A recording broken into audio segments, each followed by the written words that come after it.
ये गाना है तो फिल्मी, लेकिन ये एक चेतावनी के तौर पर बजाया जा रहा है।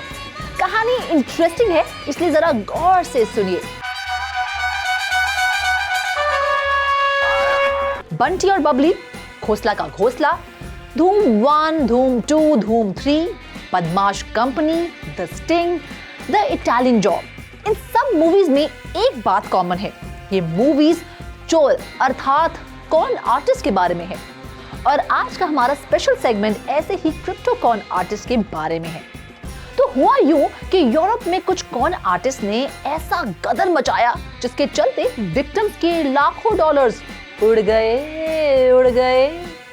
ये चोर रात के अंधेरे में नहीं आते, नो सर। ये कॉन आर्टिस्ट दिन दहाड़े सूट पैंट और टाई पहनकर आपसे 5 स्टार होटल की लॉबी में या फिर किसी पॉश रेस्टोरेंट में मिलते हैं और पलक झपकते ही आपका पैसा चुराकर रफू चक्कर हो जाते हैं। अब आप सोच रहे होंगे ये कैसे पॉसिबल है?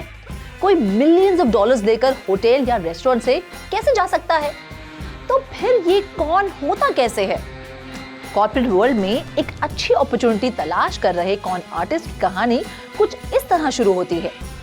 एक चोरों की टोली वेब3 वर्ल्ड के ऐसे इन्वेस्टर्स को टारगेट करती है जो किसी स्टार्टअप में पैसा लगाकर मल्टीफोल्ड रिटर्न कमाना चाहते हैं।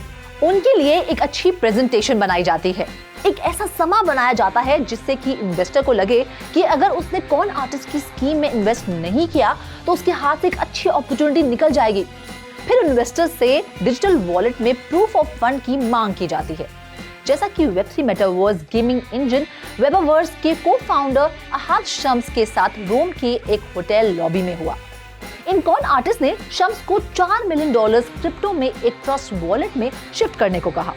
वो वॉलेट शम्स ने खुद सेट किया था, इसीलिए शक की कोई गुंजाइश ही नहीं थी। फिर भी जब वो मीटिंग से उठकर घर आए तब तक उनके खुद के वॉलेट से $4 मिलियन गायब हो चुके थे।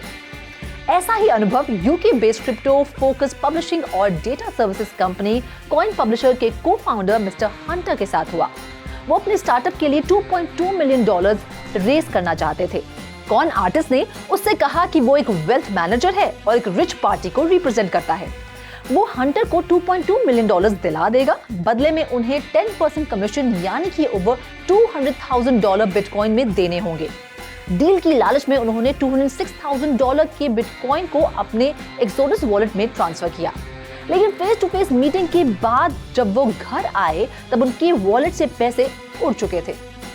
हंटर और शम्स की तरह दुनिया के अलग अलग कोने में ऐसे कई केसेस सामने आए हैं जिसमें सिमिलरली इन कॉन आर्टिस्ट ने लोगों को लाखों करोड़ों का चूना लगा दिया है।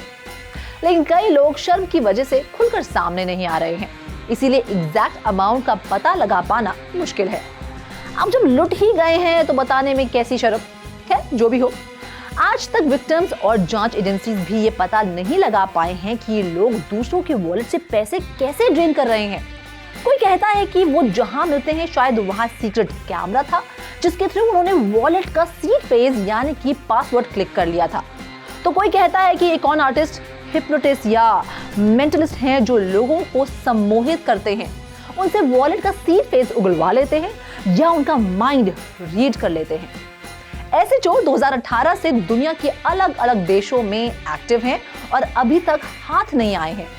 अपनी लेजिटिमेसी प्रूव करने के लिए ये चोर लिंक्डइन जैसी वेबसाइट पर अपने प्रोफाइल बनाते हैं। आपको जानकर हैरानी होगी कि 2021 में माइक्रोसॉफ्ट ओन्ड लिंक्डइन ने अपनी वेबसाइट से 32 मिलियन फेक अकाउंट्स डिलीट कर दिए थे। ऐसे स्कैमर्स से बचने के लिए कभी भी अपने डिजिटल वॉलेट को लेकर अननोन लोगों से मिलने ना जाएं। अपने वॉलेट की सीड फ्रेज को अपने लव्ड एंड ट्रस्ट वंस के अलावा किसी से भी शेयर न करें। हम उम्मीद करते हैं कि जो हाल शम्स और हंटर का हुआ वो किसी का ना हो। इस स्पेशल सेगमेंट में फिलहाल इतना ही। आप देखते रहिए 3.0 TV।